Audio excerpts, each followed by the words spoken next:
लेकिन मैं दोबारा से आईआईटी के बारे में बात करना चाहूँगा अगर थोड़ा समय हो तो। अरे बिल्कुल, बिल्कुल। ये मुद्दा बड़ा ज़रूरी है, इस पे बात करना आपका बड़ा दर्द है, ज़रूरी हाँ, है। मैं जानता हूँ, मैंने सुने हैं आपके वीडियोज़ और जो दर्द है आईआईटी का वो बहुत ही ज़्यादा हमेशा से जैसे ही आपको कहीं दूर से भी आवाज़ आ जाती है, आईआईटी का बात कर आता हूँ मैं अभी आता। तो तो सच तो तो ये है ये कि दर्द तो ये है, मैं वो देता हाँ, हूँ, एक रास्ता देता हूँ, मैं जो जिस सच में मैं जानना चाह रहा हूँ कि दर्द उपजने का जो सबसे शुरुआती केंद्र है, वो कहाँ से उपज रहा है? बिल्कुल शुरुआत में?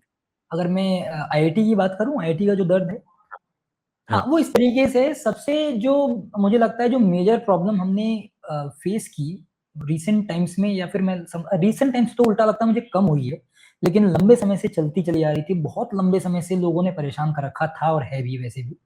वो ये है कि जितने भी टीचर्स हैं, हुआ ये कि शुरुआत में जब आईटी बूम आया, उनकी वजह से आईआईटीज़ आए। आईआईटीज़ पहले से कुछ थे, मैं मानता हूँ, लेकिन आईआईटीज़ और ग्रो इस वजह से किए क्योंकि डॉट कॉम आया और उसकी वजह से ये कंपनीज़ ने सर्विस प्रोवाइड कराना स्टार्ट किया क्योंकि इंडिया तब भी कुछ इनोवेट नहीं कर सकता था अपनी तरफ से, तो इन्होंने उन्हें सर्व करना ही स्टार्ट किया। और तो आईआईटी आई कहाँ पे आप जानते हैं ना, आईआईटी तो जो भी कॉलेज बढ़िया-सा कर रहा है, एनआईआरएफ रैंकिंग में थोड़ा-सा ऊपर की तरफ है और वो एनआईआरएफ रैंकिंग कैसे मिलती है हम सब जानते हैं, तो तो आईआईटी मिला तो आईआईटी हो गया। उसपे बस बोर्ड बदला गया है और वो हुआ क्या है। हाँ, वही हुआ है, वही हुआ है। तो इस वजह से सबसे बड़ी जो प्रॉब्लम हुई वो ये हुई कि हाँ, बल्कि मैं तो कहूँगा ये स्टार्ट बहुत अच्छे पर्पज़ से हुआ था, कि ये विप्रो, इन्फोसिस और जितनी भी कंपनीज़ उस टाइम पर फाउंड हो रही थी और चूँकि उन्हें पता था कि इंडिया में जो बाहर की कंपनीज़ हैं, असल में इनोवेट तो वही लोग कर रही थी। लेकिन उन्हें क्या था कि उन्हें चाहिए था कि मुझे एक चीप लेबर चाहिए जो कि सस्ते में काम करे। वो चीप करने के बाद भी उन्हें बहुत ज़्यादा लगे वो पैसा। तो इस वजह से इन लोगों ने जो टीसीएस है, इन्फोसिस है, विप्रो है, इन सभी कंपनीज़ ने स्टार्ट किया इन इन इंस्टीट्यूट से हायर करना। और चूँकि सरकार चाहती थी कि हम सच में किसी चीज़ के तो एक्सपोर्टर बढ़िया से बन पाएँ, तो हम एक्सपोर्टर इसी चीज़ के आईटी सर्विस के सबसे बड़े एक्सपोर्टर बन गए और बन भी गए। हम सबसे बड़े एक्सपोर्टर बने आईटी सर्विसेज़ के। हालाँकि वो अब क्वेश्चनेबल है, थोड़े समय में मुझे नहीं पता कि कितना रह पाएगा क्योंकि अब कंपनीज़ को शक ज़्यादा होने लग गया है इंडियन एम्प्लॉइज़ पे। एनीवेज़ तो ऐसा हुआ कि उस वक़्त आईआईटीज़ जितने बने और ग्रो करने लग गए, सब कुछ अच्छा हुआ, लोगों ने धीरे-धीरे जाना, इंटरनेट उस वक़्त था नहीं, अखबारों में से पता चलता था कि नई-नई कंपनियाँ आना स्टार्ट हुई हैं, इन कंपनीज़ ने ऐसे-ऐसे हायर करना स्टार्ट किया है, आपको कंप्यूटर के सामने बैठना होता है, ये सब करना होता है, एसी की आप हवा खाइए, काम कीजिए, सब कुछ ऐसा हो रहा है। लेकिन उसमें बढ़ते-बढ़ते लोगों को जब जब टीवी आया, ये मीडिया आया, सब कुछ आया, तो इन लोगों ने इसको ऐसे आग दी कि आईआईटीज़ ही हैं जो असल में इतने अच्छे पैकेजेस ऑफर करते हैं, जबकि सच्चाई ये है कि इन कंपनीज़ के पास उस वक़्त कोई कॉलेज ही नहीं था, जहाँ से ये हायर कर सकते थे किसी भी व्यक्ति को। किसी भी मतलब मैं नहीं कहता हूँ बेस्ट व्यक्ति को उन्हें हायर करना है, किसी भी ऐसे व्यक्ति को जो कंप्यूटर के सामने उँगलियाँ चला सकता हो, बस। उन्हें ऐसा व्यक्ति चाहिए था उस वक़्त के लिए। तो वो उस वक़्त आईआईटीज़ ही थी जिनमें करते थे, तो जो लो बैरियर था उस टाइम पर आईआईटीज़ में जाने का कि अगर आपकी मेरिट के बेस पे होता था पहले आईआईटीज़ में, कि 12th अगर आपकी हो गई है, तो उसके बाद शायद अपना कुछ आईआईटीज़ का इंटरनल एग्ज़ाम होता था, उसके बाद वो हो जाता था, बहुत कोई ख़ास डिफ़िकल्ट नहीं था। तो सब्जेक्टिव वो उस बड़े समय हाँ, सब्जेक्टिव टेस्ट हुआ करता था और आपकी बात सभी को ही सेकंड करने के लिए हुँ, कि हुँ, याद करें मतलब मेरे ही बैच के हैं सब लोग, सिविल हुँ, करके भाई आईआईटी में मतलब कि आप समझ रहे हैं कि हर बंदा हाँ, आपका जो स्टेटमेंट ही ट्रू हो रहा है उससे कि आपका ब्रांच कोई भी हो, जहाँ आप आईटी में रहे हैं। जा पाई थी मैंने। तो तो मैंने ये देखा कि हाँ, ठीक है, सब कुछ सही था, सब यहाँ तक भी कोई गलत नहीं था कि अगर हम प्रचार-प्रसार अच्छे से कर पा रहे हैं कि हम एक्सपोर्ट करना चाहते हैं, हम आईटी सर्विसेज़ को एक्सपोर्ट करना चाहते हैं, बढ़िया करना चाहते हैं।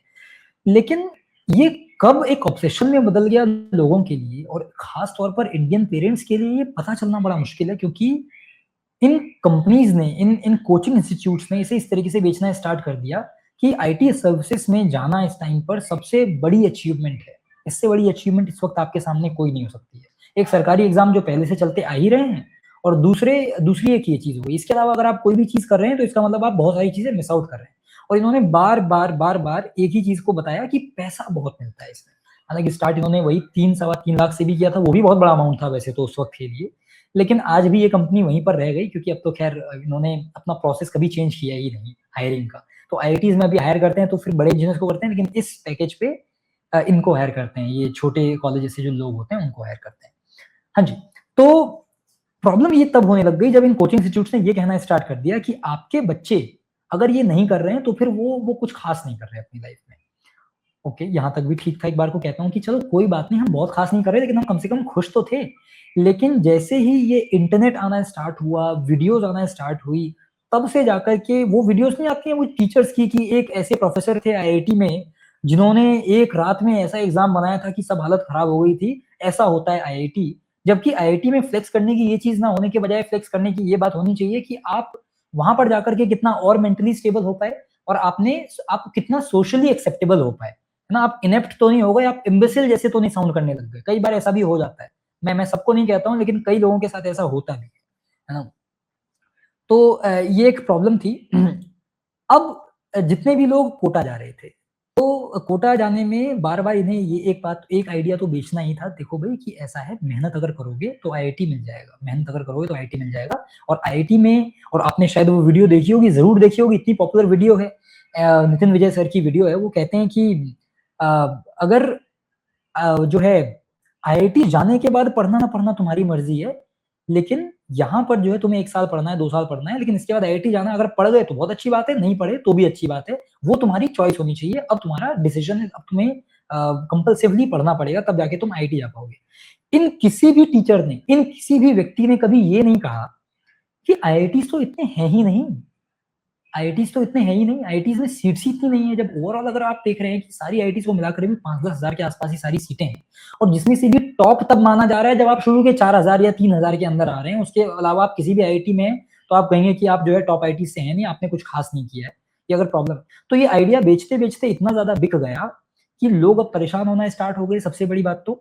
और ये जो आईआईटी जो एज़ अ ब्रांड बिकने लग गया, जबकि हमें असल में बेचना क्या था कि अब आप मेरे पास आ गए हैं एज़ अ कोचिंग इंस्टीट्यूट, अब आप मेरे पास आ गए हैं। अब आप यहाँ से ऐसे होकर के जाएँगे कि इस धरती के अब आप किसी भी कॉलेज में पढ़ लीजिए, आपकी कैपेबिलिटी पर कोई कमी नहीं होगी।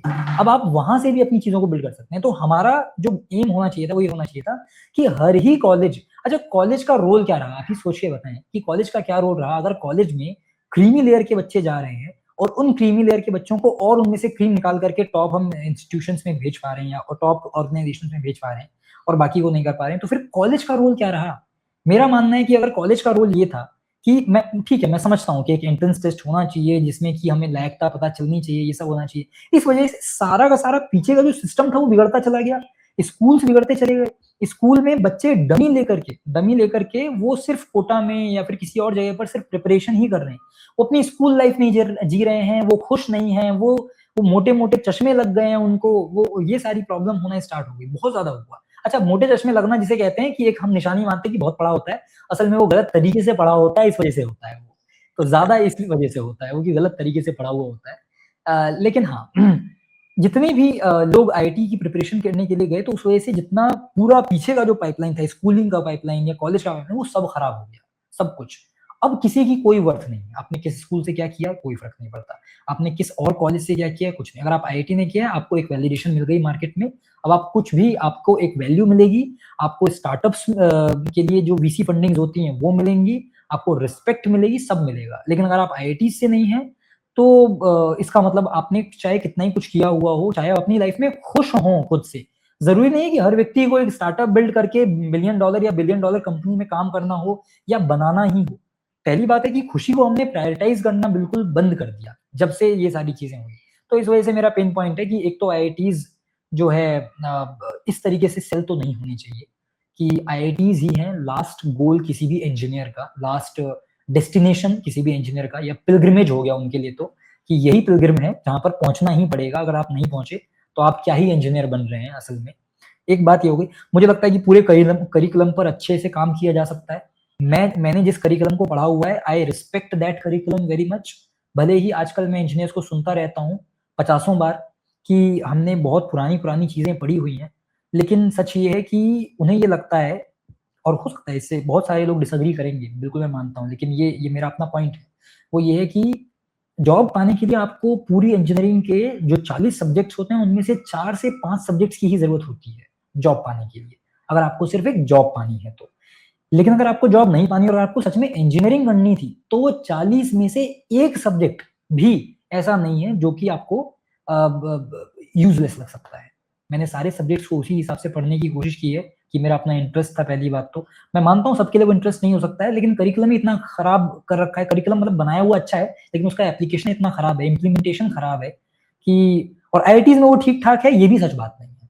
सच ये भी नहीं है आईआईटीज़ में भी। आईआईटीज़ में भी ये है कि आईआईटीज़ में चूँकि आप भी बहुत अच्छे दिमाग से आते हैं और आप भी बहुत अच्छे दिमाग से आते हैं, आपके पास कैपेबिलिटी है और कैपेबिलिटी से भी ज़्यादा आपके पास रेज़िलियंस है। आप जो है बहुत जल्दी बहुत चीज़ों से हट नहीं जाते हैं, आपका मन जल्दी से हट नहीं जाता है चीज़ों को करने में। अगर आप लग जाते हैं तो आप करने लग जाते हैं। और दूसरा है कि और ऐसे ही आपको दोस्त मिलने लग जाते हैं, तो आप ऐसी चीज़ें बिल्ड कर ही लेते हैं। तो कई सारे स्टार्टअप्स तो जो बने हुए होते हैं आईआईटियंस के द्वारा, वो आईआईटी के रहते हुए ही इंसेप्ट कर दिए जाते हैं। तभी वो इंसेप्शन उनका हो चुका होता है। क्योंकि अच्छे लोग आस-पास मिले हुए होते हैं, वो काम कर सकते हैं। दूसरा है इनके पास सारे रिसोर्सेज़ जा रहे हैं, इन आईआईटीज़ के पास सारी रिसोर्सेज़ जा रहे हैं। मैं मानता हूँ ठीक है, कुछ इंस्टीट्यूशंस ऐसे होने चाहिए, लेकिन कुछ वर्क अराउंड्स ऐसे भी तो ढूँढिए, जिससे कि जो बाकी इंस्टीट्यूशंस हैं, वो ग्रो कर सकते थे, आप उनको क्यों नहीं ग्रो करने देना चाह रहे हैं? आप उनको ऐसे ही क्यों छोड़ रहे हैं? या तो आप इतने इंजीनियरिंग कॉलेज को अप्रूव मत कीजिए, क्यों कर रहे हैं इतने इंजीनियरिंग कॉलेज को? आप उसमें एक हार्ड लिमिट लगाइए, अगर ऐसा है तो।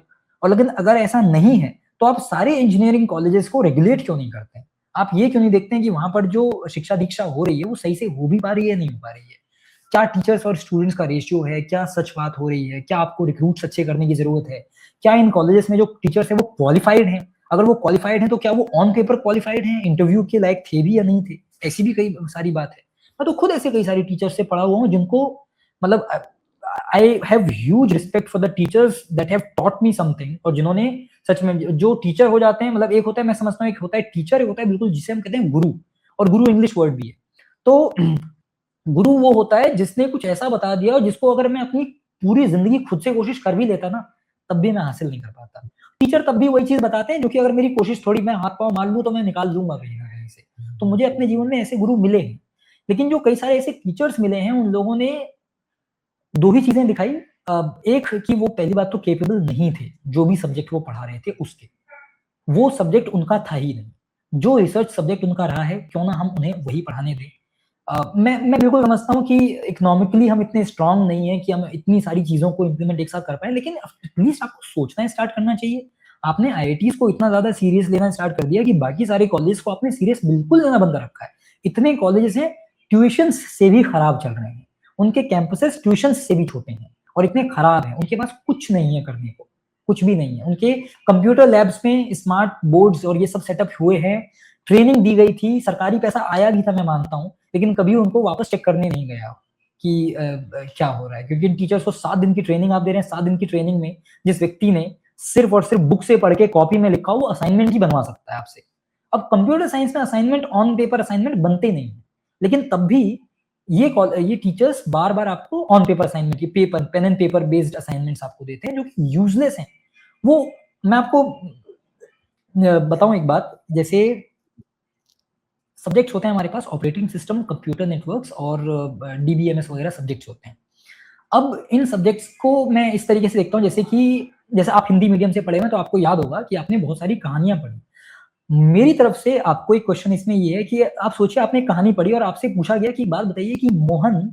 या फिर मोहन भी छोड़िए जो हामिद था वो चिमटा खरीद सकता था सॉरी चिमटा ना खरीद करके अपने लिए कुछ खरीद सकता था और अपने लिए खुशी हो सकता था तो आपको ऐसा क्यों लगता है कि ऐसा क्यों होना चाहिए प्रॉब्लम ये स्कूलिंग सिस्टम में इसका एक ही सही जवाब है इसका सिर्फ एक ही सही जवाब है जबकि क्रिएटिव चीजों का एक सही जवाब कभी नहीं हो सकता आप स्टोरी को कैसे समझते हैं आप इम्तियाज अली की फिल्म को देख करके ये थोड़ी सोचते हैं कि आपने कैसे देखा और आपने क्योंकि वो तो आर्ट ही है तो आर्ट को हम इस तरीके से परोस रहे हैं तो मुझे लगता है कि प्रॉब्लम तो बहुत सारी चीजों में है लेकिन कुछ कुछ चीजों को अगर हम पकड़ना स्टार्ट करें और सिमिलरली ये इंजीनियरिंग कॉलेज में होता है कि ऑपरेटिंग सिस्टम या कंप्यूटर नेटवर्क में ये पूछा जाता है व्हाट इज कंप्यूटर नेटवर्किंग अब that's the most stupid question also ये भी पूछा जाता है कि कंप्यूटर नेटवर्किंग में ट्रांसमिशन के कितने टाइप्स होते हैं ये भी गलत है क्योंकि ये याद करने वाला क्वेश्चन हो गया जो चीज याद करने वाले क्वेश्चन हो गया आप एप्लीकेटिव तरीके से जा ही नहीं पा रहे आप उसे प्रॉब्लम स्टेटमेंट नहीं दे रहे हैं स्टूडेंट को आप उसे ये नहीं कह रहे हैं कि आपके सामने ये सिनेरियो है और इस सिनेरियो में आपको क्या लगता है क्या यूज करना चाहिए तो वो कहता है कि मुझे ऐसा पता तो नहीं है उसका नाम क्या होता था लेकिन एक ऐसी सी चीज है जरूर जिसको हम यहाँ पे यूज कर सकते हैं तो हम उस थॉट प्रोसेस के ऊपर उसको अलग से ट्रेन कर सकते हैं मुझे लगता है कि मैं समझता हूँ ये सारी बातें इनमें से बहुत सारी बातें ऐसी हैं जो हवा हो सकती हैं क्योंकि उसको इम्प्लीमेंट करने में मुश्किल होती है लेकिन मैं ऐसे कई सारे स्पेसेस को देख सकता हूँ जहाँ पर काम कर सकते हैं, लेकिन ये करते ही नहीं हैं, सिर्फ इसलिए क्योंकि आप आईआईटी में हो, बस। So that's my not my hate, not at all.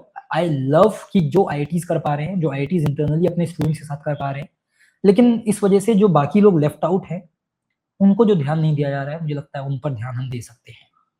This is one thing. Don't you think कि इट्स अ मोर और less I can see it, अगर मैं इसको डिवाइड करूँ, सोशल प्रॉब्लम सोशल पार्ट में, इकोनॉमिकल पार्ट में और सोशल फैब्रिक। जैसे आपने आपके सारे जितने पॉइंट्स हैं मैं एक-एक को उठाकर आपको बताता हूँ। मेरे ज़िंदगी में एक सेंट्रल रूल है और वो रूल ने मुझे बहुत हद तक लाइफ़ में एजिटेट होना मेरी ज़िंदगी से ख़त्म हो गया है।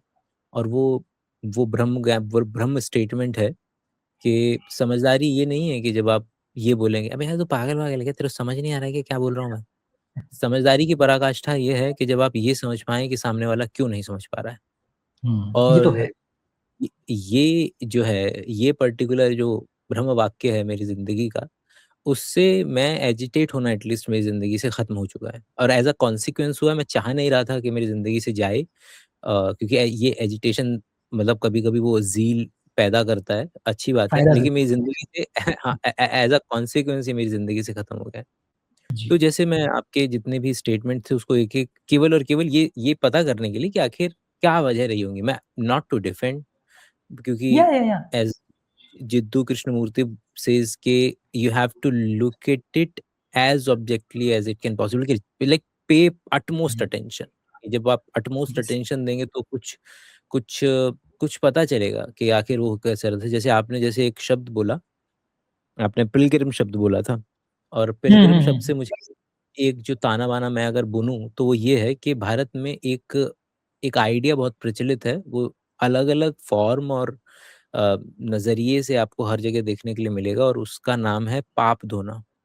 पाप धोना क्या होता है कि आप ज़िंदगी में 10 साल आप कुछ कर रहे हैं, अंट-शंट चीज़ें कर रहे हैं और आपको लगता है कि आप एक दिन गंगा में डुबकी लगाएँगे और आपके सारे जो है पाप धुल जाएँगे। तो वो एक इंसिडेंस, एक डुबकी gives you a retrospective reason to not to be in the line. आपकी ज़िंदगी के साथ आप हर चीज़, हर अनशिंट चीज़ करने के लिए तैयार हैं और आपको लग रहा है कि मैं एक बार डुबकी लगाऊँगा और मेरे सारे पाप धुल जाएँगे। And this is the exam fabric of India, मुझे जो लगता है।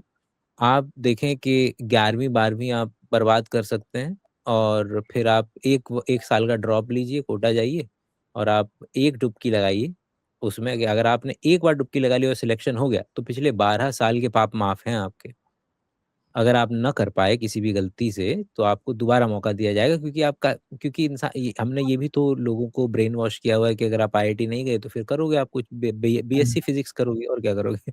अब बीएससी फिज़िक्स में जाएँगे तो फिर वहाँ पर बैठ कर के हो सकता है आप 3 साल आरबीआई, एसएससी, सीजीएल या फिर आप अपना किसी उसकी तैयारी करेंगे, क्या नाम है, नेट गेट की वगैरह, हो सकता है। अगेन वो मेंटालिटी फैब्रिक से नहीं जा रही है कि आप उस समय सब कुछ बर्बाद करने के लिए तैयार हैं। वो जर्नी वाला जितना पोर्शन है, वो सीखने वाला, वो जानने वाला, वो बूझने वाला, लोगों की नज़र जा रही है केवल और केवल उस पानी की एक डुबकी में, जो उम्मीद जगाए हुए है कि एक बार मैंने यहाँ डुबकी लगा ली, यूपीएससी अगर एक बार डुबकी लग गई मेरी, तो मेरे क्या, मेरे पूरे खानदान के पाप धुल जाएँगे। तो वहाँ तो एक कदम और आगे जाकर के जो भारत पगलू है, भारत एंट्रेंस एग्ज़ाम पगलू है। कि हम लोग जो जो समझना, जानना जर्नी का पार्ट है, कि फिर अब देखिए ना कि आपका सेंटर ऑफ वैलिडेशन का मार्क आ रहा है, जानने, सीखने, बूझने, क्योंकि जैसे ही आप सेंटर ऑफ वैलिडेशन को यहाँ रखेंगे, फिर कोई भी कॉलेज मैटर नहीं करेगा, क्योंकि फिर आप क्या है कि आपने अपना सेंटर ऑफ वैलिडेशन का सेंटर ऑफ मास अपने शरीर में रख दिया। अब जहाँ जाएँगे आप अच्छा करेंगे, क्योंकि आपको पढ़ने की आदत है, हर कॉलेज की लाइब्रेरी है, आप वहाँ पढ़ लेंगे। लेकिन जैसे ही सेंटर ऑफ वैलिडेशंस इस तरीके के होंगे कि आपको आईआईटी में जाना है या फिर आपको फला कंपनी में जो है ऑन कैंपस प्लेसमेंट लेना है और या फिर आपको स्टार्टअप की डायरेक्शन में जाना है, तो उसकी वजह से वो जो एक जगह आप डुबकी मारना चाहते हैं, उसकी वजह से ये जो इतने जो 4-5 साल जो इधर आपके फैले पड़े हैं, बर्बाद हो जाएँगे। और यही वजह है कि इतना आसान नहीं है भारतीय स्टूडेंट्स को किसी इंटरनेशनल आइवी लीग कॉलेजेस के अंदर में मिल पाना, क्योंकि वो आपकी डुबकी नहीं देखते हैं, वो आपका पूरा पूरा इतिहास देखते हैं। उसमें वही आपका देखते आखिरी आखिरी वाला अगर आपका कम भी हो, लेकिन अगर आपका ट्रैजेक्टरी अपवर्ड रहा, आप आप आप जीवित आत्मा हैं, मतलब हैं। हुँ, कि आपके पोटेंशियल को जज किया जाता है ना, कि इतिहास में आपने एक बार डुबकी लगाई ली, नहीं लगा ली, वो मुझे उससे नहीं कर रहे हैं। वो देखना चाह रहे हैं कि आप क्या आगे आगे आपका क्या पोटेंशियल क्या है बेसिकली। और वो जाँचने के लिए आपको व्यक्ति के कई आयामों को देखना पड़ेगा। बिल्कुल। भारत के अंदर में आप अगर देखें तो जो पेरेंटिंग है वो काऊ बेल्ट में तो होती ही नहीं है। मतलब आप समझ रहे हैं कि जब मैं आईसर गया था, मैंने क्या देखा? मैंने देखा कि जितने बच्चे साउथ से हैं या बंगाल साइड से हैं, यहाँ तक कि महाराष्ट्र से हैं, मैं देख रहा था कि इन सब बच्चों को अपनी पढ़ाई के अलावा पैरेलल में कुछ ना कुछ एक है जो जानते हैं। हुँ, चाहे वो डांस के लिए हो, चाहे वाद्य यंत्र हो या कुछ भी हो, वो था सबका। और मैं देख रहा हूँ कि ये हमारे सारे के सारे राजस्थान, हरियाणा, दिल्ली, पंजाब, हुँ, ये यूपी, ये यूपी। वाले लोग केवल डुबकी मारने वाले लोग थे, जिन्होंने अपनी वा कि गर्लफ्रेंड ने कुछ बोल दिया या ब्रेकअप हो गया, ₹800 का कमरा किराए पे लेके बैठे और ऐसा रो-रो करके पढ़े और रट्टा मारा ऐसा कि एक बार डुबकी लगाएँ और मिल गया फिर उनको मिल जाता है। मतलब कि ये वाला ये ओरिजिनल इंसिडेंट है, ये मैंने बोला ना ₹800 कमरा वाला, वो ओरिजिनल है, हाँ। हमारे सहपाठी ही थे। तो अ, ये मैं बातें सारी लाता जा रहा हूँ ताकि ये पता चल जाएगा ना कि आखिर हो क्यों रहा है। तो वो शायद एजिटेशन खत्म हो जाएगी, अच्छा ठीक है, यहाँ ये परेशानी है, ये इस तरीके से भारतीय मतलब जो हमारा पूरा का पूरा अ, समाज सोच रहा है और हुँ, इसकी हुँ, इस सोच को अगर यहाँ से यहाँ शिफ्ट कर दिया जाए, तो वो एक पॉज़िटिव दिशा की डायरेक्शन में हम जो है सोच पाएँगे।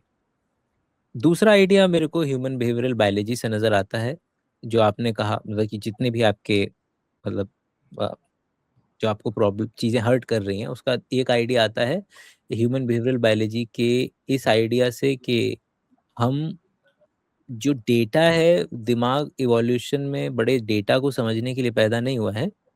उसको अगर आप एक सेंसिटिव केस दिखा दें, जैसे कि एक प्रॉपर रिसर्च पेपर है ह्यूमन बिहेवियरल बायोलॉजी का, डेनियल कैनेमन की ही जो थिंकिंग फास्ट एंड स्लो है, उसी से मैं कोट कर रहा हूँ कि एमआईटी में लोगों को बताया कि भाई आज जो है इथोपिया में या दक्षिण अफ्रीका में इतने बच्चे जो हैं भूखमरी से मर जाएँगे। आप देखिए अगर आप थोड़े से पैसा दे पाएँ तो वो खाना खा लेंगे आज रात। हुँ, लोगों ने बहुत हुँ, कम पैसे हुँ, दिए। लेकिन लोगों ने एक लड़की की फ़ोटो लगाई, उसका नाम दिया कि ये लड़की है, ये नाम है और अगर आप ये लड़की अगर अगर आज आप थोड़े से $2 भी दे देंगे, तो ये लड़की खाना खा पाएगी। तो द हाँ, द दिस दिस आइडिया के एक पर्टिकुलर जगह जो डेटा हम नहीं समझ पाते हैं, हम लोग समझ पाते हैं। आप देखिए ना, कभी भी जो सबसे ज़्यादा पब्लिसिटी की जाती है किसी भी एलन अकेडमीज़ वगैरह के द्वारा, आप देखें तो वो हमारा रैंकर आप देखिए कि वो हाँ, जानते हैं कि पूरी भीड़ नीचे से अब वो कभी स्टैटिस्टिकल एनालिसिस नहीं करेंगे कि एलन के 150 इतने 150 बच्चों सेंटर से इतने 150 सेंटर के अंदर में ऑलरेडी ये पर्टिकुलर वेरिएबिलिटी फैक्टर के जो बच्चा पहले से अच्छा है वो एलन ही जाना चाहता है।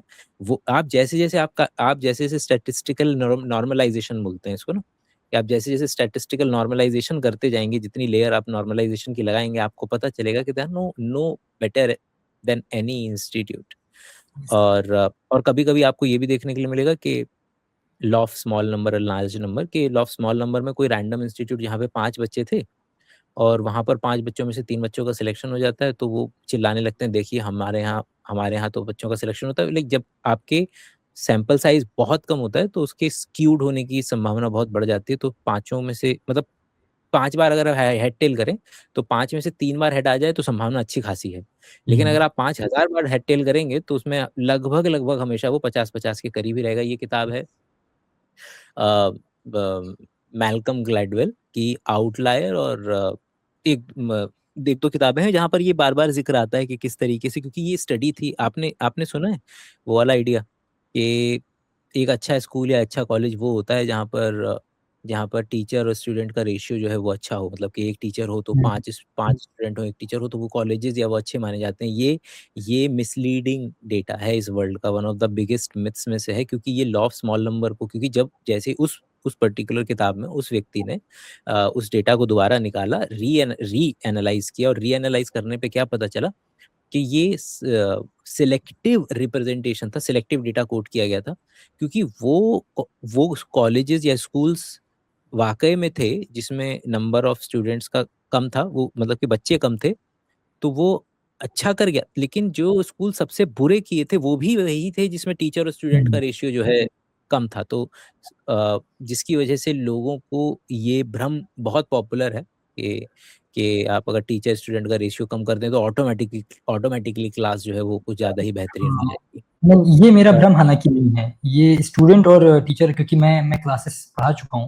मुझे पता है कि इफ़ेक्टिवनेस कहीं न कहीं उतनी ही रहती है, हुँ, जितनी हुँ। 5 बच्चों के साथ रह सकती है। इवन मैं तो कभी-कभी ये भी महसूस किया है, चूँकि अब जिसको आप लॉ ऑफ स्मॉल नंबर बोल रहे हैं, मैं उसे लॉ ऑफ लार्ज नंबर के नाम से जानता हूँ। स्टैटिस्टिक्स में जो मैंने यूज़ किया हुआ है अपने, उसे हम लॉ ऑफ लार्ज नंबर कहते हैं कि वही बात है। अगर तो वैसे तो मुझे नहीं पता है कि ये वो सबके लिए, लेकिन अगर मैं कम बच्चों को पढ़ाता हूँ, तो उन पर बस ये उनको तो उल्टा ये हो जाती है बात कि सर जो हैं, हमारे लिए अवेलेबल हैं, तो 5 बच्चों को वो हैंडल कर ही सकते हैं। तो अगर मुझे इस बारे में बात नहीं समझ में आ रही है इस बार, तो मैं दोबारा पर्सनली भी पूछ सकता हूँ। लेकिन बड़ी हुँ। क्लास में ये चीज़ पॉसिबल नहीं होती है। लेकिन बड़ी क्लास में ये फ़ायदा हमें निकल के ये आता है कि अगर एक बच्चा कोई चीज़ पूछ रहा है, कोई एक सवाल पूछ रहा है, तो सिमिलर सी थिंकिंग कहीं न कहीं 5 से 7 बच्चों की और होती है। सेम डाउट होता है उनका और वो उसके साथ क्लियर होता चलता है। तो मैंने कभी इस नंबर को तो बहुत ज़्यादा चेंज उसके नहीं होते देखा। अगर ऐसा होता, तो ये हार्वर्ड और आइवी लीग के कॉलेजेस ही सबसे पहले अपना रेशियो ठीक करते। इनका ही रेशियो बहुत खराब है फिर तो। 1 स्टूडेंट 300 400 स्टूडेंट 1 टीचर 300 400 स्टूडेंट्स की जो क्लास एक ये पूरी लेक्चर हॉल में बड़ी वाली करते हैं, वो कैसे कर पा रहे हैं? हाँ, तो फर्स्ट ईयर की जो आपके फर्स्ट ईयर मतलब कि जो फर्स्ट ईयर के जितने हुँ, कोर्सेज़ होते हैं, आप देखें वो जनरल कोर्सेज़ होते हैं, और वो आपके 500-600 स्टूडेंट्स ही राइट, अटेंड कर रहे होते हैं, आपका पूरा लेक्चर हॉल जो भरा होता है। राइट। और ये हर जगह है, ये मतलब मैथमेटिक्स के अंदर में आप देख लीजिए, वही जो है इसको हम बायोलॉजी में जेनेटिक ड्रिफ्ट के नाम से पढ़ाते हैं, जिसमें हुँ, बड़ा इंटरेस्टिंग एग्ज़ाम्पल है कि एक आइलैंड है, वहाँ पर जितने काले लोग हैं, उनकी आँखें नीली हैं।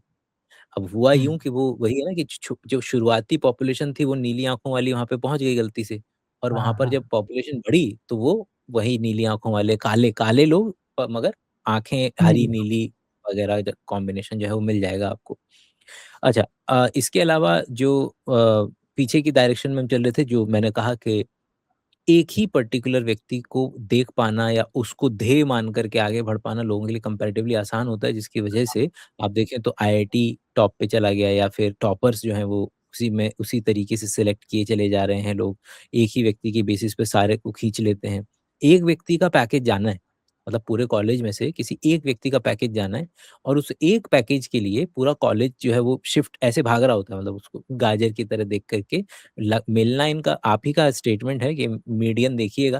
अ, व वो एग्ज़ैक्टली, एग्ज़ैक्टली। मीन आपका इतना अच्छा जो है वो रिप्रेजेंटेशन नहीं दे पाएगा जितना हुँ, मीडियन देगा। मीडियन तो हुँ, हुँ, तो अ, यस, तो मतलब पॉइंट इज़ कि मैं ये सारी की सारी प्रॉब्लम वाजिब हैं, लेकिन मैं बस क्या करता हूँ कि कोशिश करता हूँ कि एक कदम अगर मैं आगे बढ़ कर के ये देख पाऊँ कि आखिर जो भी चीज़ हो रही है वो किसी न किसी वजह से हो रही है, और अगर वजह पता चल पाए तो वजह पता चलते ही आपको सॉल्यूशन भी आपको मिल गया है। अब वो होगा इम्प्लीमेंटेशन, वो फिज़िकल वर्ल्ड में होगा कि नहीं होगा, वो सेकेंडरी इश्यू है, प्रैक्टिकैलिटी का इश्यू है, वो फंडामेंटल्स का या थ्योरेटिकल इश्यू नहीं है।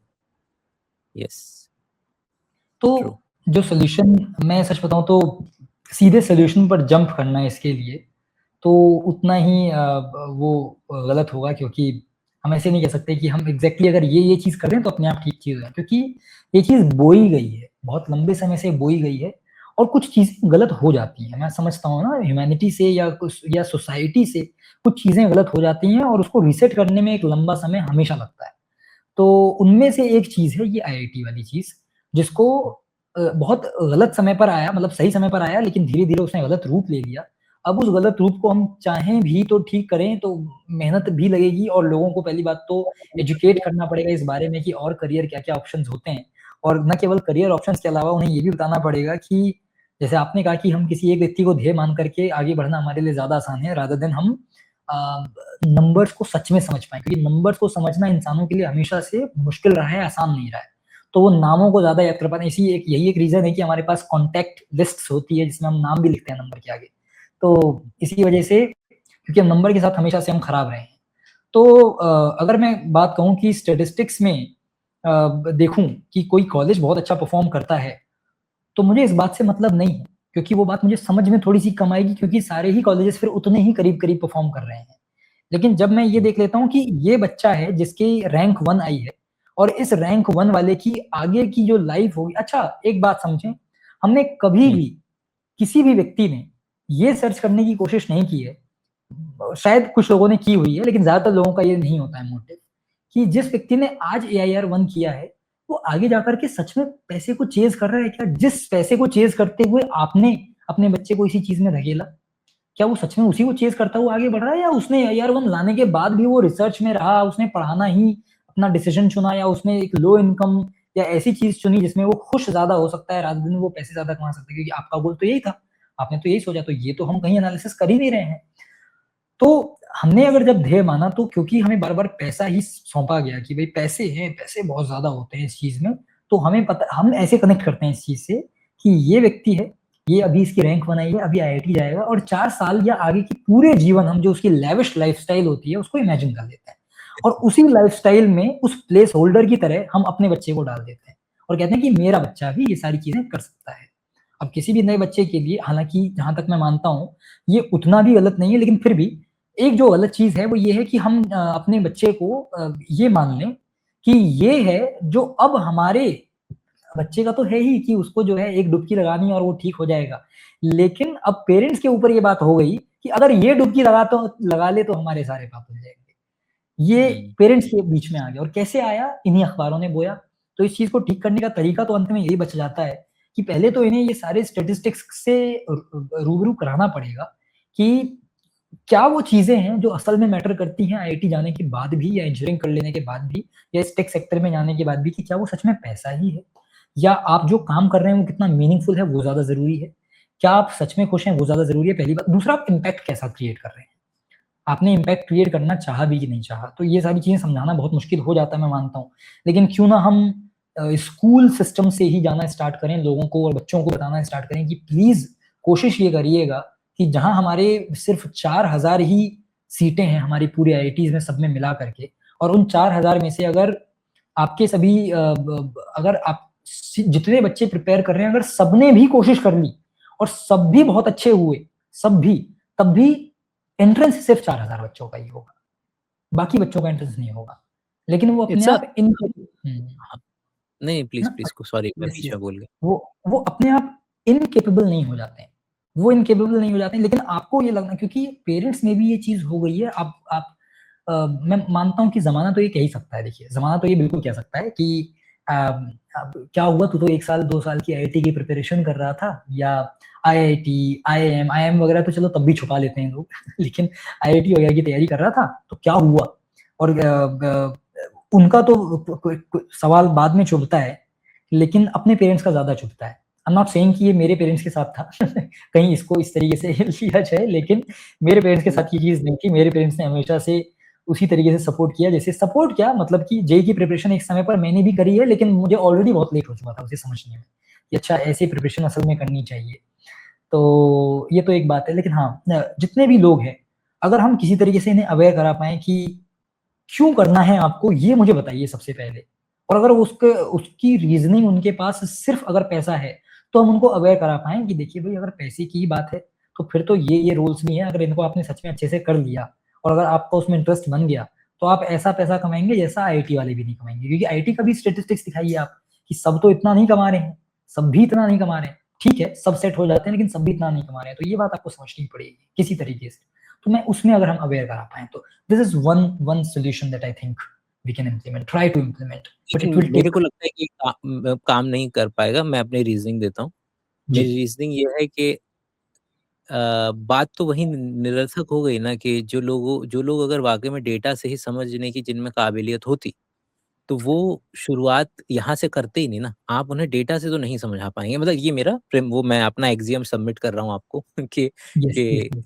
मेरा काउंटर आर्गुमेंट कि जो लोग अगर डेटा से जिनमें इतना विवेक होता कि हुँ, वो डेटा से समझ पाते होते, तो वो इसका पार्ट ही नहीं बनते और वो ना पार्ट होंगे, क्योंकि ये यस, अंडरस्टैंडिंग का कॉन्सिक्वेंस होता है। आप रैट रैट रेस से हटना, कोई व्यक्ति इसलिए नहीं हटता है कि मैं हट जाता हूँ क्योंकि रैट रेस से हटना है। रैट रेस से हटना is a consequence of some kind of understanding that you have gained, कि आप ऑटोमैटिकली भागना या चेज़िंग वाला पार्ट छोड़ दें, क्योंकि आपको ये समझ में आ चुका है कि ये निरर्थक था। मतलब कि मैं अगर मेरा मेरा बेस्ट चांस यहाँ से गुज़रता है, ना कि वहाँ से गुज़रता है।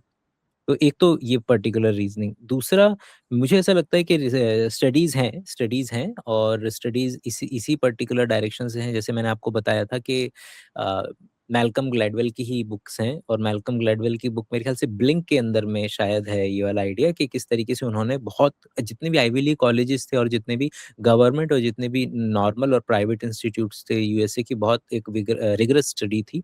उन्होंने ये पाया कि अगर लॉजिक ये है कि आईआईटी में जाने से बढ़िया हो जाता है, तो आईआईटी में गए बच्चे ज़्यादा अच्छा परफ़ॉर्म करने चाहिए बनिस्बत के सेंट्रल यूनिवर्सिटी में गए बच्चों से। लेकिन जब राइट। एक्चुअल में जब डेटा एनालाइज़ किया गया, तो पता चला कि ये इस पे बच्चे इसके बेसिस पर सक्सेसफुल हैं कि नहीं हैं, वो नहीं पता चल पा रहा है। वो ये हो रहा है कि अगर आप आईआईटी में हैं, आईवी में, मतलब कि आपका relative stand in your class, मतलब कि हार्वर्ड का भी अगर बच्चा है और हार्वर्ड के अंदर में जो टॉप में है, वो पर्टिकुलर अच्छा कर रहे हैं। जो यहाँ पर हार्वर्ड के भी जो बॉटम है ना, they are not doing as good as किसी सेंट्रल यूनिवर्सिटी की जो टॉप, मतलब जो टॉप में बच्चा अच्छा कर रहा है, उस पर्टिकुलर यूनिवर्सिटी में खुश है, खेल रहा है, हाँ, जान रहा है, बूझ रहा है, वो कंपैरेटिवली ज़्यादा अच्छा कर पाते हैं। तो your relative stand in your class also matters a lot, क्योंकि वो एक फीडबैक लूप भी बहुत बुरा बनाता है। अब मतलब कि ये है तो है, अब मैं क्या करूँ? कि अगर आप क्लास में गलती से पीछे की तरफ रह जाते हैं, तो वो एक लूप सा क्रिएट हो जाता है कि आप और भी ओह! ज़्यादा येस। नीचे की ये तो डायरेक्शन में। इसके बारे में तो ख़ैर हम बात कर ही सकते हैं, मैं इसको ज़रूर लिख में ज़रूर लेना चाहूँगा। ये तो हाँ, ऐसा नहीं, लूप नहीं, है आप जो यहीं से जो यहीं से आप उठा जो सकते हैं। जो धकेलता है सबसे ज़्यादा बच्चों को इस चीज़ में, वो यही है। एक बहुत बड़ी चीज़ है कि जो बच्चा जैसे अमीर-अमीर होता जा रहा है, गरीब-गरीब होता जा रहा है, ये बिल्कुल अप्लाई होता है स्टूडेंट्स के केस में, बिल्कुल।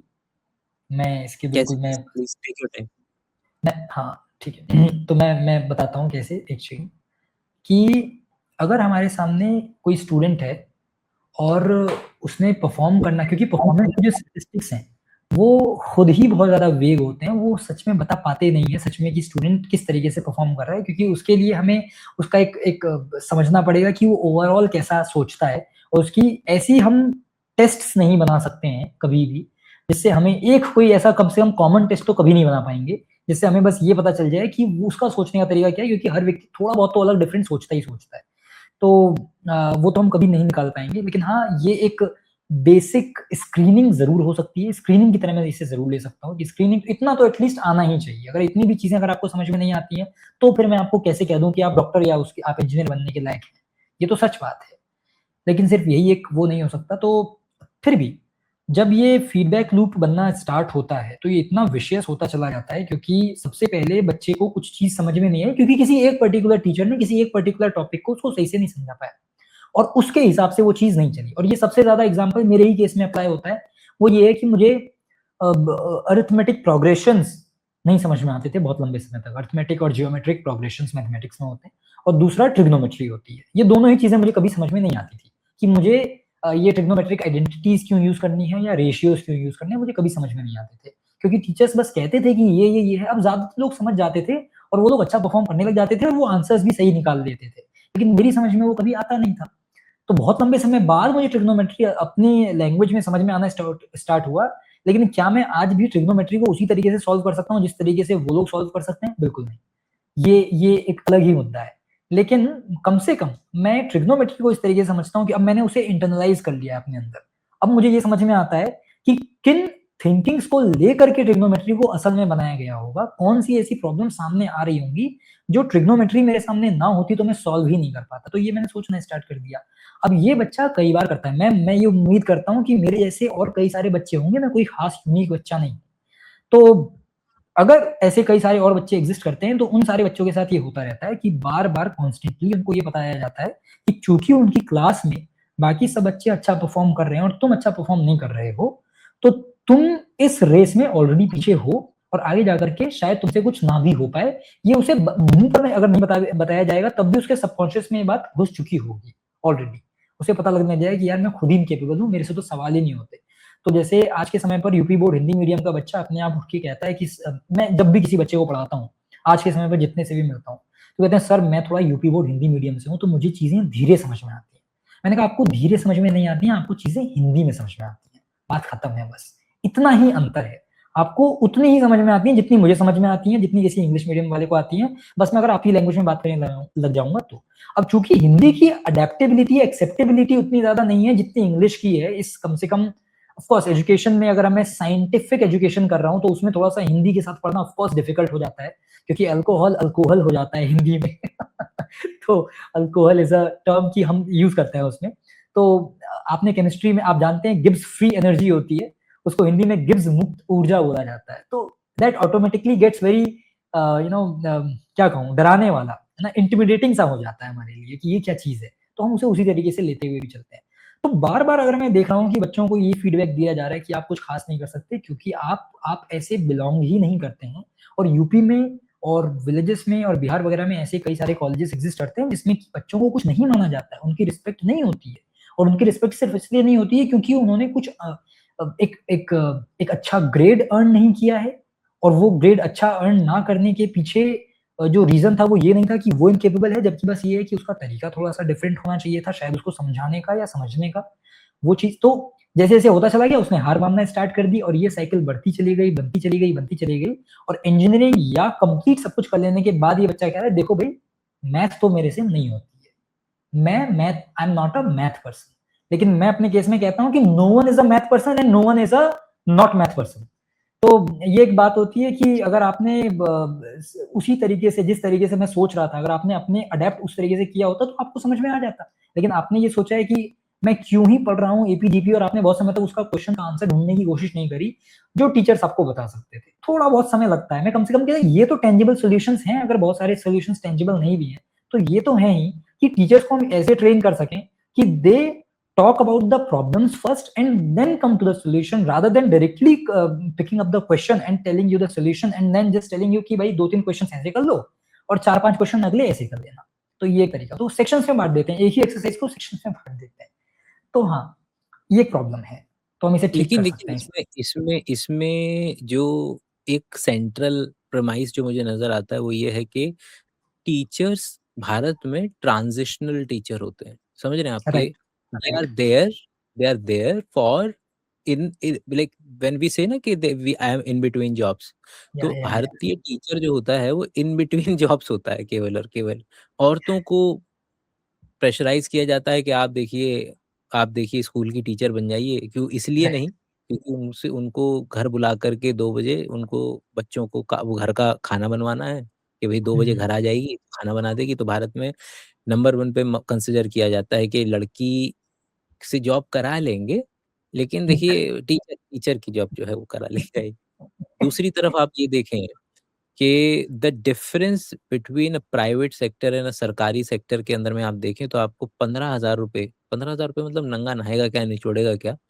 वर्सेस ₹1.5 लाख सरकारी, उसी सेम ओहदा, सेम पीजीटी और आपको देखने के लिए मिलेगा ये अंतर और जिसकी वजह से अगेन ये फीडबैक लूप जाता है दोबारा से कि पाप धो लेंगे तो ये ₹1.5 लाख हमारा हो जाएगा प्रति महीना हुँ, वाला। और वो व्यक्ति जो 15,000 है वो इन ट्रांज़िशन है वो कभी चाह ही नहीं रहा था ही वो है कि मैं प्रिपरेशन कर लूँगा, सुबह 2 घंटे 4 घंटे पढ़ा लूँगा और शाम को या तो किसी एंट्रेंस एग्ज़ाम की प्रिपरेशन कर लूँगा या किसी सरकारी जॉब की प्रिपरेशन कर लूँगा। जो जो सही मायने में टीचिंग वाला जो आयाम है, मतलब आपकी बातों में मेरे को बहुत हद तक एक जो सेंट्रल दर्द नज़र आता है वो ये है कि क्योंकि आप एक बहुत ही प्योर टीचर वाले सेंट्रल पॉइंट से आते हैं, तो जी, आपको लग रहा है कि ये क्यों नहीं बाकी लोगों को क्यों नहीं समझ में आ रही है बात? जबकि वो बेचारे भारत भारत जो है वो बड़ा ही लो ट्रस्ट प्लस वाट लगी पड़ी है हर व्यक्ति की। एक तो राइट। वाट लगी पड़ी है और कुछ लोग ऐसे हैं एक समाज में मेंटालिटी ऐसी बन जाती है कि आप सही जगह पहुंच जाते हैं, फिर भी मेंटली आप सही जगह नहीं होते। मतलब आपकी हुँ, जिंदगी में पैसा आ चुका है इतना कि आप एक एक डिग्निफाइड जीवन व्यतीत कर सकते हैं, लेकिन क्योंकि वो ब्रेन सॉफ्टवेयर इतना बुरे तरीके से आपका करप्ट और हैक कर लिया गया है कि आप उस वक्त भी इतने बुरे तरीके से भाग रहे होते हैं, नहीं मुझे अभी अभी भी भागते रहना है, मुझे भागते रहना है, मुझे भागते रहना है। वो कभी वापस आ ही नहीं पाता है कि नहीं नहीं भाई, ये यहीं के लिए तो भागे थे। अब जब वो पहुंच चुके हैं जहां पर, तो फिर कुछ और ट्राई करते हैं। भाई गिटार सीखते हैं, जीवन है, क्या-क्या नहीं किया जा सकता है जीवन के अंदर में। केवल यही थोड़ी करते रहना है। और वो तो ये पॉइंट इज़ कि मेरे को जो एक टीचर वाला भारत का एक सेंट्रल प्रॉब्लम लगता है। आप देखें जितनी भी सेंट्रल यूनिवर्सिटीज़ हैं, एड हॉक हैं। सारे के सारे हुँ, या तो टीचर गायब हैं, या टीचर गायब हैं, एड हॉक हैं, और मिल भी रहे हैं, और जो कि एक दूसरे को फीड करते हैं। जितनी भी हमारी एडटेक इंडस्ट्री जो पैदा हुई, और जो हमारा स्कूल और कॉलेजेस के अंदर में अच्छे टीचर्स का ना होना, ये एक दूसरे को फीड इतना बुरे तरीके से करते हैं कि वो बंदा वहाँ पे उसे 3 लाख रुपए महीना मिल रहा है, कि जब हुँ, वो 4 बंदों को पढ़ाता, वो 400 लोगों को पढ़ाता है, और उसकी वजह से वो व्यक्ति जो तैयार था, अगर आप उसको सही दे देते कि 1 लाख रुपए दे देते, 1 लाख रुपए में एक व्यक्ति अपने परिवार की एक डिग्निफाइड जीवन व्यतीत कर सकता है। लेकिन क्योंकि वहाँ पर वो 15,000 चल रहा था पहले, और वहाँ तो 2 एक्सट्रीम क्रिएट हो गए मेरे हिसाब से, और बीच में जो जो ज़्यादातर बच्चे थे, वो यहाँ डूब गए बेचारे। हाँ, ये है लेकिन फिर भी मैंने ये प्रॉब्लम चूँकि ग्राउंड में ये देखी है कि ये बात तो हालाँकि मैं समझती हूँ कि जो व्यक्ति ₹15,000 या स्कूल्स में तो शायद मतलब ये सुनने में थोड़ा अजीब लगेगा लेकिन 5-7 हज़ार रुपए भी कुछ स्कूल्स में मिल रहा है टीचर्स को। 5-7 हज़ार रुपए महीना। तो वो व्यक्ति के पास पहली बात तो मोटिवेशन ही नहीं है। दूसरा ये है कि आप उससे न केवल वो करा रहे हो बल्कि आप और भी चीज़ें करा रहे हो। उसमें आप उसे धमकी भी देते रहते हो कि निकाल देंगे। ये होता रहता है उनके साथ बार-बार। तो वो क्या ही कर लेगा, वो अपनी टीचिंग की जो क्रिएटिविटी है वो कैसे इम्प्लीमेंट कर सकता है? नहीं कर सकता, मैं मानता हूँ। लेकिन वहीं पर कुछ ऐसे भी कॉलेजेस या कई सारे ऐसे कॉ ये वैसी बात है कि अपॉर्च्युनिस्टिक सी बात है। जो व्यक्ति कर सकता है, वो भी नहीं कर रहा है, बस मेरा ये है। जो व्यक्ति हुँ, कर भी सकता है। कुछ ऐसे कॉलेजेस हैं, कुछ ऐसे इंस्टीट्यूशंस हैं, कुछ टॉप के भी ऐसे इंस्टीट्यूशंस हैं, हाँ, कुछ हाँ, टॉप ये के है। ऐसे एग्री, वो एग्री। लोग देखिए अगर मैं कहता हूँ कि मेरे पास 100 लोग हैं जिनमें से 60 लोग तो एलिजिबल ही नहीं है करने के लिए। लेकिन 40 लोग जो एलिजिबल हैं उसमें से 10 ही लोग कर रहे हैं, तो मैं बाकी 30 को ऑप्टिमाइज़ कर सकता हूँ। अगर मैं इन 30 को ऑप्टिमाइज़ करूँगा तो मेरी चेन थोड़ी ठीक होना स्टार्ट होगी, तो क्या पता अगली बार मैं उस नंबर को कम कर पाऊँ जो कि बिल्कुल नहीं कर पा रहे हैं। तो शायद मैं अपनी इकोनॉमी को इस तरीके से ड्राइव कर पाऊँ कि जो टीचर्स अभी अंडरपेड हैं या बिल्कुल ओवरवर्क्ड हैं, उनके लिए हम कुछ कर पाएँ। मैं हमेशा अपने स्टूडेंट्स से यही बात कहता हूँ कि आप पढ़ रहे हैं क्योंकि आपके पास प्रिविलेज 2 हैं। पहला तो कि आप पढ़ सकते हैं क्योंकि आपके पास पैसे हैं और पैसे देकर के आपने ये फीस देकर के सेमेस्टर की आप इस सीट में बैठे हुए हैं, ये बात है। और दूसरा प्रिविलेज ये है कि आपके अंदर इच्छा है पढ़ने की, ये भी एक प्रिविलेज होता है। क्योंकि इच्छा होना भी अपने आप में एक प्रिविलेज है और कई सारे लोगों के पास वो प्रिविलेज नहीं है। तो चूँकि आप प्रिविलेज्ड हैं, तो आप अगर इस तरीके से अगर कोशिश करेंगे और अगर आप सही डायरेक्शन में जा रहे होंगे और किसी एक ने भी या किसी अगर मैं 100 को पढ़ा रहा हूँ, उसमें से मुश्किल से 2 ने भी ऐसा सोचा कि पढ़ा सकते हैं क्या? या हम भी वो चीज़ कर सकते हैं क्या? एजुकेशन में हम भी कुछ कर सकते हैं क्या? तो उन 2 लोगों से फिर वो जो चेन बनती है, वो धीरे-धीरे ठीक मैं समझता हूँ ये लॉन्ग टर्म है, लेकिन जब भी कोई व्यक्ति मुझे कोशिश करता हुआ दिखता है, तो मुझे ज़्यादा खुशी होती है रादर देन हम ये सोचते रहें कि इससे तो रिज़ल्ट नहीं निकलेगा, बेवकूफ़ है ये। तो ये सिमिलर वही बात हो गई कि उसको मांझी को कह रहे हैं कि पागल है पहाड़ तोड़ता है और अंत में पहाड़ टूट ही जाता है, हालाँकि समय बहुत लग जाता है उसको काटने में उस पहाड़ को। तो ये तो सच है, मैं मानता हूँ। लेकिन हाँ, मैं समझता हूँ कि मेरी बहुत सारी चीज़ें इमोशनल भी हैं, इमोशनल कनेक्ट मेरे को है नहीं, इन नहीं, चीज़ों बहुत से। ज़रूरी है, वो पार्ट बड़ा ज़रूरी है। उससे वही बताया ना मैंने आपको कि वो ज़ील क्रिएट करने वो के लिए, वो जिस चीज़ बहुत बातों में वज़न लाने के लिए, बात में हुँ, अ, हुँ, वो चाहिए ही रहेगा बिल्कुल। हुँ, तो काफ़ी हम लोग निकले थे हल्का-सा रेंट करने के लिए, काफ़ी आगे तक निकल गए। लेकिन अच्छा है, it was a very productive discussion, मुझे बहुत नए आइडियाज़ सोचने के मिले यस, कि ये चीज़ें एग्ज़िस्ट कर सकती हैं या करती हैं, क्योंकि you were at ground. Right, right. Okay, मैंने ब्रिलियंट। हाँ, हाँ, आप कुछ कह रहे थे। एक एक बस एक शायद मुझे लगता है कि एक आईआईटी की एक चीज़ है जो रह गई है बात करनी। हुँ, हुँ, तो हुँ, मैं उसे ज़रा कंप्लीट करूँ कि आजकल जितने भी कोर्सेज़ हैं, जैसा कि आपने कहा भी था कि एंट्री बैरियर को कम कर दिया है। तो एंट्री बैरियर को कभी भी लोअर नहीं किया गया, क्योंकि ये लोग जो आईआईटी मैंने इतने आईआईटीएंस को entry barrier for tag of IIT, tag के लिए कम कर दिया गया है, लेकिन जो लोग आईआईटी में हैं दे आर हेटिंग इट। जो लोग आईआईटी में हैं, मतलब जिन लोगों ने उस तरीके से आईआईटी को पाया, जो तरीका जो ट्रेडिशनल तरीका है, मेहनती तरीका है, they are hating, they are despising these people जो 2 दिन की भी वर्कशॉप के लिए आईआईटी आते हैं। मैंने इतने लोगों से बात की जो आईआईटीज में हैं और आईआईटी गांधीनगर जितने भी बच्चे हैं, मैंने इन बच्चों से बात की। मैंने कहा बताइए आपका क्या ख्याल है इन बच्चों को लेकर के, जो आपके वो आते हैं। तो कहते हैं कि इन लोगों को लगता है कि आईआईटी से हैं, ऐसे हैं और वैसे हैं, मतलब तो उनकी आवाज में ही वो अहम दिखता है। वो कहते हैं कि असल में हम आईआईटी से हैं, लेकिन ये लोग आईआईटी से नहीं है, और ये बात सच है। लेकिन जब आप जबरदस्ती किसी ऐसी जगह पर फिट इन होने की कोशिश करते हैं, हालांकि यही एक रीजन है जिसकी वजह से बच्चे सिगरेट पीना स्टार्ट करते हैं फर्स्ट ईयर में लेकिन ये एक रीजन है कि जितने भी बच्चे हैं आईआईटी के लिए या उस टैग के पीछे पड़े हुए हैं, तो उन्हें लगता है कि आईआईटी का एक बार टैग दिख जाएगा और वो टैग देखते ही जो रिक्रूटर है वो तो अंधा हो जाएगा। उसको तो ये लगेगा कि आईआईटी से इसने किया है तो कुछ अच्छा ही किया होगा। आपको आईआईटी का कोई भी कोर्स पढ़ना हो तो आप एनपीटीईएल पर जाइए और पढ़ के देख लीजिए। अगर आप उसे कंप्लीट कर लें तो मुझे बताइएगा। आपको इतना बोरिंग लगेगा वो पढ़ने में, क्योंकि वो पढ़ाते बहुत अच्छा है, बहुत इन डेप्थ लेके जाएंगे, लेकिन फिर वही बात है, वो आप कनेक्ट नहीं कर पाएंगे।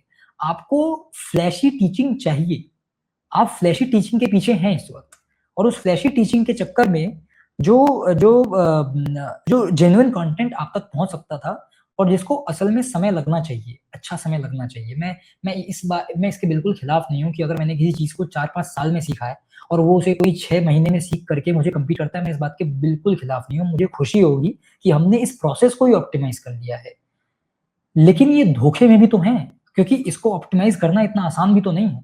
आप इतने लंबे प्रोसेस को 6 महीने में कंप्लीट करने का वादा कर रहे हैं, और ना केवल आप इतना वादा कर रहे हैं बल्कि आप ये भी कह रहे हैं कि हम आपको प्लेसमेंट्स भी लाएंगे। मैंने कहा चलो वो भी बहुत अच्छी बात है, वो भी तब जब आपका बैकग्राउंड बिल्कुल भी टेक से रिलेटेड नहीं है, आपने टेक में कुछ भी नहीं किया हुआ है। आपने इससे पहले कंप्यूटर में आपको ये नहीं पता है कि एलईडी डिस्प्ले एलसीडी डिस्प्ले में क्या डिफरेंस होता है, कौन सी वाली ज्यादा एनर्जी खाती है और क्यों खाती है, ये तक आपको अभी तक नहीं अगर समझ में आता है, तो आप ये चीज तो बिल्कुल नहीं सोच सकते कि आप 6 महीने में रिक्रूटमेंट के रेडी हो जाएंगे। लेकिन उनको वादा बेचा जा रहा है और वो खरीद रहे हैं। 60-70 हजार 80 हजार की वो कोर्सेज खरीदे जा रहे हैं, और वो खरीदने के बाद 6 महीने बाद जब वो कोर्स कंप्लीट होता है, तो वो कोर्स कंप्लीट होने के बाद बताया जाता है कि आपको 60 मतलब 20-30 लाख सालाना आपको मिलेगा। और ये स्टार्टिंग पैकेजेस हैं, कई बार ये स्टार्टिंग पैकेजेस की तरह सेल किया जाता है। मुझे लगता है कि इसका रेगुलेशन क्यों नहीं है? आप इसका कोई ना तो प्रूफ दे रहे हैं, ना कोई पूछ क्यों नहीं रहा है इस बात को? तो वही सवाल मैंने पूछने की कोशिश की थी, मेरी वीडियो डाउन हो गई थी तो रेगुलेशन क्योंकि ये तो पूरा वैसे ही है ना कि आपके पहली बात तो ये कि आ तो वहीं से रहा है, भारतीय थिंकिंग प्रोसेस से, कि हमसे ले लो थोड़ा-सा वही प्रोसेस जिसकी वजह से पेपर लीक होते हैं, कि भाई हमारा इतने रुपए लो और मतलब हमको दिला दो, क्योंकि वो उनको टैग से मतलब है रादर देन द प्रोसेस, क्योंकि टैग तो फाड़ के फेंकना था। एक बार आप उस पर्टिकुलर जर्नी से जब गुज़र जाते तो आप देखिए ना, इसका अंदाज़ा आप इस बात से लगाएँ कि जितने भी आपको बढ़िया रिसर्चर्स मिलेंगे, वो कभी आपको अब जब नाम फ़िल कर रहे होंगे, कहीं अपना इंट्रोडक्शन दे रहे होंगे, आपसे मिल रहे होंगे, वो कभी नहीं बोलेंगे, hi my name is doctor Ankit Verma. वो हमेशा इस्तेमाल करेंगे उसका। और जितने भी ज़्यादा आपको थोड़े से इस पर्टिकुलर उसमें निम्न मानसिकता के लोग मिलेंगे, वो पर्टिकुलर लोग आपको देखिए कि तुरंत डिप्लोमा वाला भी व्यक्ति जो है, कंपाउंडर भी डॉक्टर ही होता है वाला जो है, वाला जो है वो आपको मिलेंगे करने के लिए, और ये वही उन्हीं लोगों को, ये उनकी टारगेट ऑडियंस है। आप जो है वो खामखा बीच में जो है वो नेता तो क्या बन रहे थे, आप एक 2 नंबर का धंधा जो चल रहा था, उसके अंदर में आप एक व्यक्ति की तरह आप आवाज़ उठ कर के सामने आए। जो व्यक्ति लोग 30 लाख का सपना बेच रहे हैं, वो कम से कम 1 करोड़ रुपया तो सालाना छाप ही रहे होंगे, और वो 1 करोड़ रुपए को अगर कोई व्यक्ति हिलाने की कोशिश करेगा तो भाई उसे तो मक्खी की तरह वो मतलब कि मरवाना भी पड़े तो मरवा देंगे, वो तो भारत के अंदर में राइट। नहीं, लेकिन मुझे लगता है 1 करोड़ बहुत कम अमाउंट आपने बोला है, क्योंकि हाँ। इनके पास रजिस्ट्रेशंस बहुत ज़्यादा आते हैं। 50 to 60,000 का अगर इनका एक सीट है, और जिसमें इनकी सीटें खत्म नहीं हो रही हैं, और सीटें खत्म ना नहीं, लेकिन मतलब वो ऐसा 2 होता 2 दिन तक अवेलेबल है। 2 दिन तक है अवेलेबल है, लेकिन 2 दिन बाद दोबारा से ऑफर आ जाता है। तो वो serial limited seats only, limited seats only. मुझे लगता है इसमें ना बहुत बड़ी गलती जो है एक ठीक है, मैं मानता हूँ एक समय पैसा आता है और पैसे से हमें समझ में आती है कि चीज़ें यार देखिए इतना तो अर्न करना ही था, वरना इतनी मेहनत हम क्यों कर रहे थे। तो जो जो क्रिएटर्स की एक गलती है, मुझे लगता है क्रिएटर होना भी अपने आप में एक ज़िम्मेदारी है। क्योंकि आप पब्लिक वॉइस बन रहे हैं किसी तरीके से या फिर आप पब्लिक तक पहुँचने की कोशिश कर रहे हैं, तो आप एक ज़िम्मेदारी को लेकर के ही बढ़ना आपको पड़ेगा। अब मैं इसमें कोई एक आइडल बनने की मैं कोशिश नहीं कर रहा हूँ, है ना? या मैं एक आइडियल क्रिएटर बनने की भी कोशिश नहीं कर रहा हूँ। लेकिन सच ये है कि जब आप एक इन्फ्लुएंसर अपने आप को बोलते हैं या फिर आपको कोई इन्फ्लुएंसर बोलता है, तो इसका मतलब आपके पास क्यों है इन्फ्लुएंसर? क्योंकि आपके पास इन्फ्लुएंशियल पावर्स हैं, जो आप किसी और की थिंकिंग को इन्फ्लुएंस कर सकते हैं। तो उस समय पर सही डायरेक्शन में उसे इन्फ्लुएंस करना बड़ा ज़रूरी है। लेकिन जहाँ पर क्रिएटर्स ने बेहद तरीके से और वो क्रिएटर्स में मुझे बहुत गलत लगता है उन लोगों के लिए। चलिए एक तरफ वो लोग हैं जो इस फ़ील्ड से नहीं हैं। उन्होंने भी इसका एडवर्टाइज़मेंट किया, वो तो ख़ैर अपने आप ही पाप के भागीदार हैं, मैं बिल्कुल मानता हूँ। क्योंकि जैसे जो मसीहजीवी हैं वो विजेंदर चौहान, तो वो जो उनके इंटरव्यूज़ लेते हैं, उन्होंने उन्होंने अगर इस कोर्स को सेल करने की कोशिश की है तो क्या अच्छा मैं कह सकता हूँ कि सर को तो चलो ज्ञान नहीं होगा। मैं मान सकता हूँ सर को ज्ञान नहीं होगा कि एआई कोर्सेज़ कैसे काम करते हैं। लेकिन आपके पास ये जो चीज़ है ये आपके पास आपकी टीम लेकर के आती है।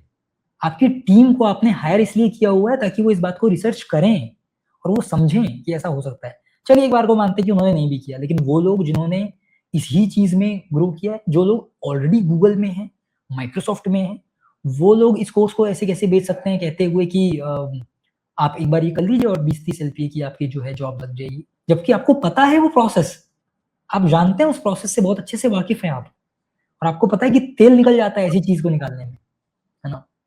तो मतलब इकोनॉमी है, आप इकोनॉमी को समझते हैं, तो इकोनॉमी आप इसकी भी समझेंगे ना कि कोई व्यक्ति 30 लाख का पैकेज कब देगा? हुँ, जब सामने हुँ। से वैल्यू जो है कम से कम 60 नहीं लाख की होती है, तो आपको 30 लाख का जो है वो पैकेज ऑफर किया जाता है कि आपका मतलब कि पॉपुलेशन के लेवल पे आपका एवरेज वैल्यू आप बंदे से 60 लाख निकलवा पा रहे हो, तब आप हाँ, 30 लाख हाँ, ऑफर करेंगे। तो राइट, हाँ, राइट मतलब और 60 इकोनॉमिक्स तो ही। हुँ, 60 तो गलत नंबर होता है कंपनीज़ के लिए आपको बताऊँ। 60 तो कम नंबर होता है बहुत। अच्छा, मतलब अच्छा, अगर अच्छा, वो अच्छा। 30 एलपीए दे रहे हैं हुँ, हुँ। उसको तो वो 60 वो दुगने नहीं, वो कम से कम 70 से 80% मतलब ज़्यादा निकलवाना चाहते हैं उसी से। तो ऐसा होता ही है, तो वो हमेशा होता वरना तो वो अपने आप ही कोलैप्स कर जाएगा ना, मतलब कि आपका है। चलो हाँ। मान यही बस ज़्यादा से ज़्यादा बस ये हो सकता है कि 1-2 बंदे ना करें। हुँ, मगर हुँ। आपको एवरेज जब आप लोगे तो आपको चाहिए कि इतना रिटर्न तो चाहिए कि एक बंदे से 10 गुना निकलवा रहे होंगे, 1 से 2 गुना, 1 से 5 गुना। लेकिन सबसे निकलवाना तो ज़्यादा ही पड़ेगा ताकि एक अ, बाकी लोगों में भी तो डिस्ट्रीब्यूट होगा ना पैसा। तो इकोनॉमिक्स ही उसको डिफाइन नहीं कर पाएगी। ऐसा डिज़ाइन कर कौन-सा सकती है। है हाँ। एआई वर्ल्ड में जो है मतलब रिसर्चर से ज़्यादा फाइन ट्यून कर रहे हैं क्या आप? तो बिल्कुल और और रोल्स के नाम भी ऐसे ही हैं, बहुत-बहुत वेग से उनके नाम होते हैं, तो इस वज़ह से भी एआई इंजीनियर खुद में एक बहुत वेग टर्म है, सच बताऊँ तो। हुँ। क्योंकि आपको भी नहीं पता अरे है आप कि आप याद किन करें टूल्स पर असाइन शुरुआत प्रॉम्प्ट इंजीनियर से हुई थी, अगर आप याद करें हाँ, कि बिल्कुल, बिल्कुल। ऐसा प्रॉम्प्ट बीटेक के इंजीनियरिंग के भी कोर्सेज़ कोर्सेज़ आना स्टार्ट बीटेक के कोर्सेज़ आएँगे प्रॉम्प्ट इंजीनियर के ओके। आज के समय पर इतना अच्छा हो गया है मॉडल कि आप उसे प्रॉम्प्ट कुछ भी दें, वो प्रोसेस तो करेगा ही हुँ, करेगा। JSON में देना अच्छी बात है, मैं मानता हूँ, लेकिन उसके बावजूद भी वो कोई ज़रूरत नहीं रही। ख़ैर, अभी भी है प्रॉम्प्ट इंजीनियरिंग सिर्फ़ एक पैराडाइम है प्रॉम्प्टिंग का, कोई कोर्स नहीं बनाया जा सकता है उसका। आप एक वेबसाइट है, आप पढ़ लीजिए वहाँ पर कैसे प्रॉम्प्ट दिया जाता है, दैट्स इट। उससे ऊपर प्रॉम्प्टिंग में कुछ नहीं होता है और जो और इन डेप्थ जो होता है वो प्रॉम्प्टिंग रिसर्चर हुँ, सॉरी, हुँ। सॉरी, सॉरी जो हाँ, जो नहीं, प्लीज़। नहीं, ठीक है।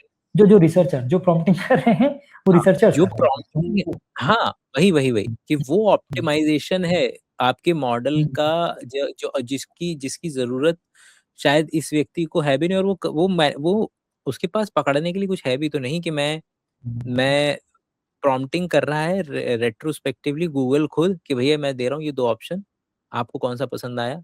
तो मैं अगली बार से इस तरीके के प्रॉम्प्ट के लिए इस तरीके का रिस्पॉन्स दे दिया करूँगा। तो वो ट्रेन हो रहा है आपके ज़रिए भले से लेकिन आपको लग रहा है कि आप ट्रेनिंग लेकर के कहीं और से गूगल से कुछ निकलवा लेंगे।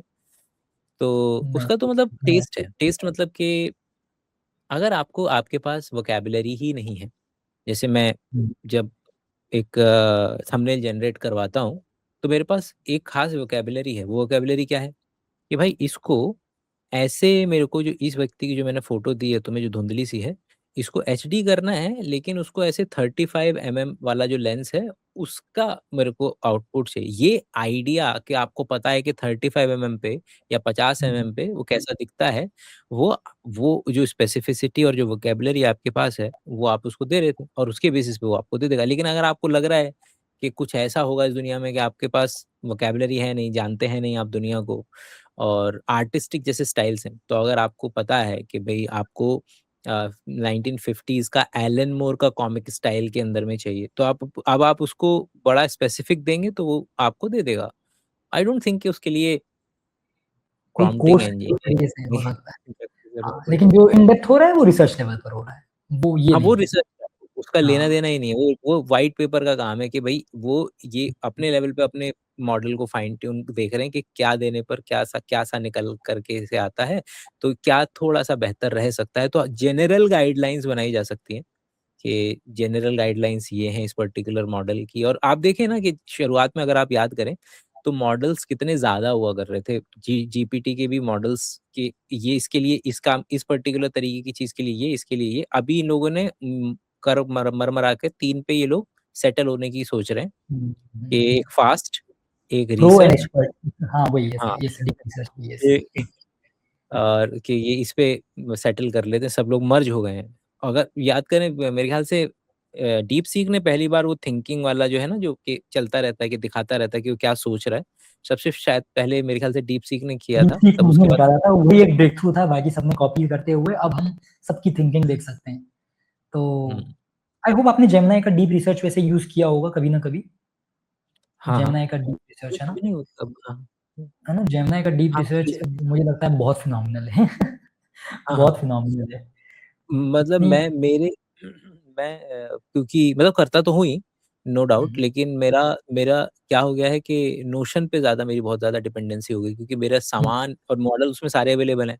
तो बिज़नेस प्लान में तो मॉडल सारे अवेलेबल हैं, लेकिन वो मेरा बताया था हमने डिस्कस कर रहे थे कि रैक की तरह काम कर जाता है, उसका मेरे कॉन्टेक्स्ट उसके पास बहुत तगड़ा है मेरा। तो हुँ, वो हुँ, बी कोई भी इंडिपेंडेंट मॉडल मुझे भी मतलब मेरे नोशन को बीट नहीं कर पाता क्योंकि उसका मेरा कॉन्टेक्स्ट उसके पास इतना ज़्यादा है कि उसके जो आउटपुट्स हैं मेरे लिए मतलब लाइक मैं राइट। दूसरों को मैं देख नहीं पाऊँगा चाह करके भी। देख नहीं पाएँगे, सही बात है। अरे वाह! लेकिन वाह! ये कमाल तो 2 हो गए एपिसोड। एक एपिसोड हमारा आईआईटी वाला डलेगा सबसे पहले, फिर उसके बाद बेसिक चर्चा ऑन एआई वाला जो है वो डिस्कस कर लेंगे। कमाल नहीं, इंटरेस्टिंग रही ये मुझे ऐसे बात करना हमेशा से ही पसंद ही रहा है, कि हम बात करते-करते बहुत सारी बातें निकालें क्योंकि हमारे भी अंदर होता है जैसे कि मेरे भी अंदर अगर आईआईटी की भड़ास भी है तो इस वजह से नहीं है क्योंकि मैं आईआईटी को इस तरीके से करता हूँ। मैं इस कंडीशनिंग से थोड़ा-सा हेट करने लग जाता हूँ जब बच्चे और मुझे पता है कि बाकी चीज़ों को ठीक करने के लिए बहुत सारी मेहनत लगेगी लेकिन कुछ को तो कर ही सकते थे हम, जिन पे काम करने का मुझे पता है कि थोड़ी-सी ही बस कहना ही है उन्हें, ऐसा है। उन्हें बस और कहना है और वो होना ये वॉइस भी तो बहुत ज़रूरी है ना।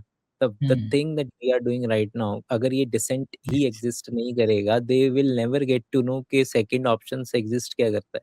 जैसे कि मैं जब पढ़ाता था ऑफ़लाइन, तो मैं बच्चों से सीधा ये पूछता था, मतलब बच्चे आते थे नीट की तैयारी करने के लिए, तो नीट की तैयारी करने के लिए आते थे, तो मैं सीधे उनके पहले दिन ही ये बम फोड़ता था उनके ऊपर में कि क्या करना चाहते हो? तो सब लोग बोलते थे हाँ, भारत में एक तो वो है ना विचारधारा है कि अगर आपने 12वीं कक्षा बायोलॉजी से पास कर लिया है, तो आपका डॉक्टर परम कर्तव्य है कि आप अब मेडिकल अब डॉक्टर ही बनना है आपने, आप उसके अलावा सब चीज़ें आपके लिए अनटचेबल हैं।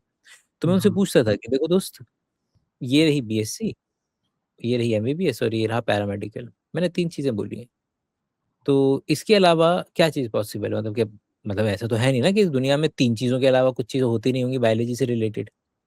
तो अब आप मुझे बताएँ कि क्या चीज़ है? क्योंकि मैं तो तब मानूँगा ना कि आपने चुना है। भई चुनना किसे कहते हैं? चुनाव तो मैं ये बात लाइक घुसी हुई है कि आपके पास चुनाव में ऑप्शंस एग्जिस्ट करने चाहिए।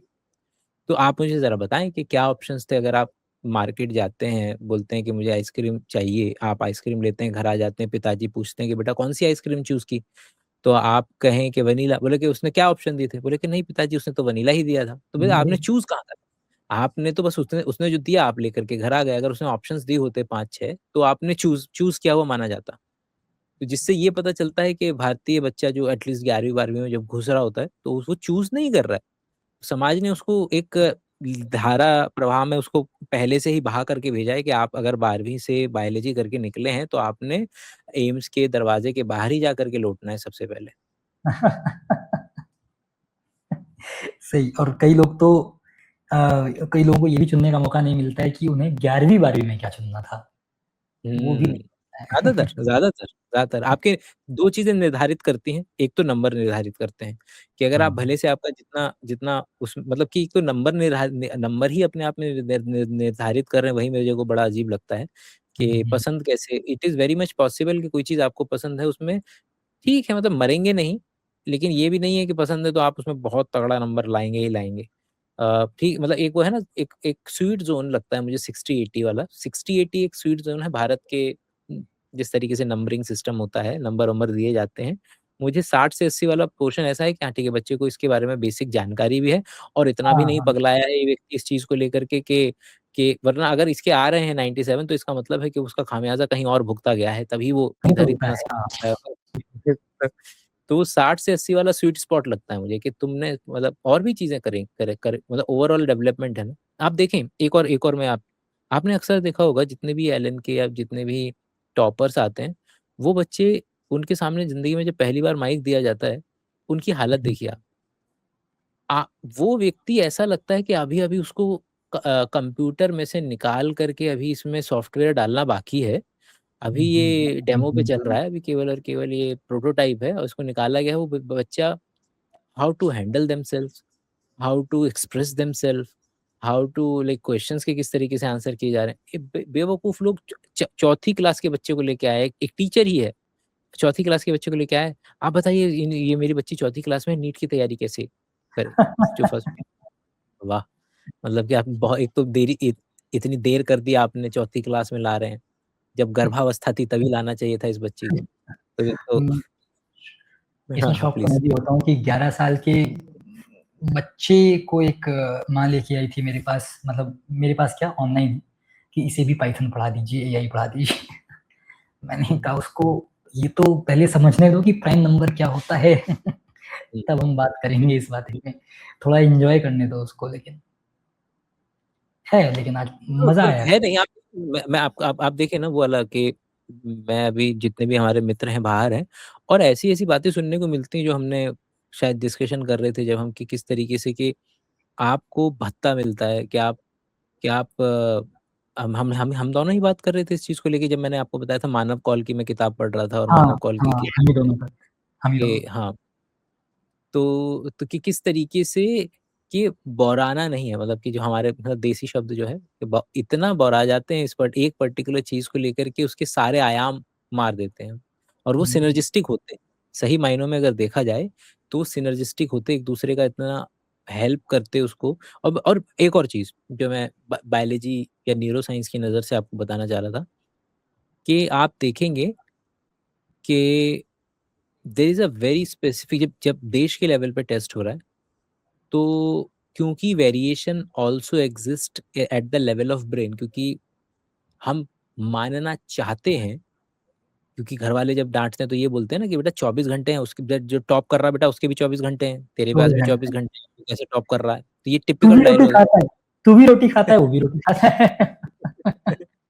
लेकिन इनको ये नहीं समझ में आता है कि किस तरीके से कि जेनेटिक के लेवल पर भी वो वेरिएशन इतना हो सकता है और वो वेरिएशन इतना प्रोमिनेंटली सामने आएगा जब आप हुँ, टॉप के लोगों को देखेंगे तो आपको पता चलेगा कि इनका एक जगह बैठे रहने की क्षमता एक जगह मतलब कि जिसको कहते हैं ना ब्लेस्ड तो वो हाँ, जेनेटिकली ब्लेस्ड एक काफी हद तक लोग जेनेटिकली ब्लेस्ड भी हैं कि आप अपने बच्चे को उस व्यक्ति से कंपेयर करवा रहे हैं जिसमें ये हार्डवेयर फिट होकर के आया है, कि जैसे मैं आपको एक स्पेसिफिक एग्जांपल देता हूँ, जो पैथोलॉजिकल लायर्स होते हैं ना, पैथोलॉजिकल लायर्स का बहुत बड़ा डेटा एनालिसिस किया गया।